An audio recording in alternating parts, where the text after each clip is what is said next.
Okay, let's be real. It's just us here. Let's talk about that glowing rectangle we are all absolutely glued to when we should be sleeping. You know who you are. If you've ever looked at the clock and felt personally attacked because it's suddenly 3 a.m., then yeah, this one's for you.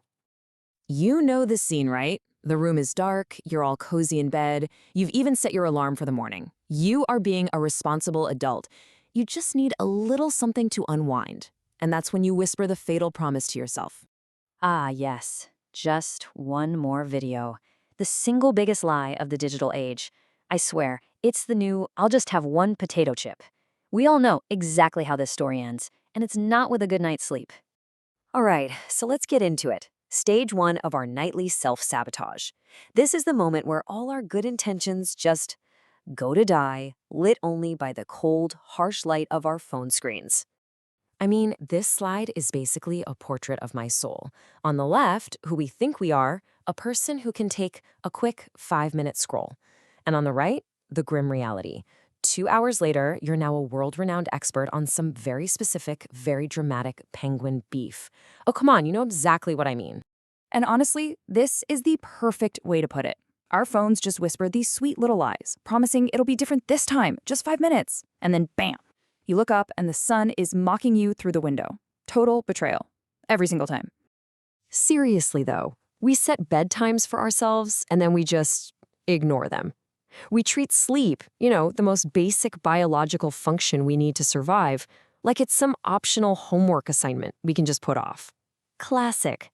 So, after we get through the fun animal videos, things usually take a turn.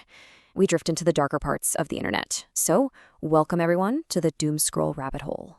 I am pretty sure this is a scientifically accurate brain scan of all of us after midnight. The tiny, rational part of our brain that's begging for sleep is just completely crushed by the sudden, overwhelming urge to know what's going on with your ex's cousin's dog. The need is just, it's too powerful to fight. And let's be brutally honest here. We tell ourselves we're just catching up on current events or staying informed. No, you're not.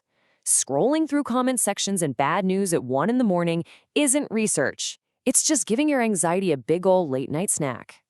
So at this point, we're anxious, we're exhausted. But are we stopping? Of course not. Welcome to the bargaining phase, where we suddenly become master lawyers, negotiating with ourselves to justify staying awake just a little bit longer. I mean, just look at this list. We have all said these things. Same. My personal favorite is trying to frame this as self-care. I deserve this. Do we, though? Do we really deserve to feel like a zombie tomorrow? The logic is, it's a little shaky. Oh, and don't even get me started on this little trick. We flick on night mode and act like the phone is suddenly healthy for us. Let's just call it what it is. It's dark mode for our bad decisions. It just makes our poor choices a little warmer.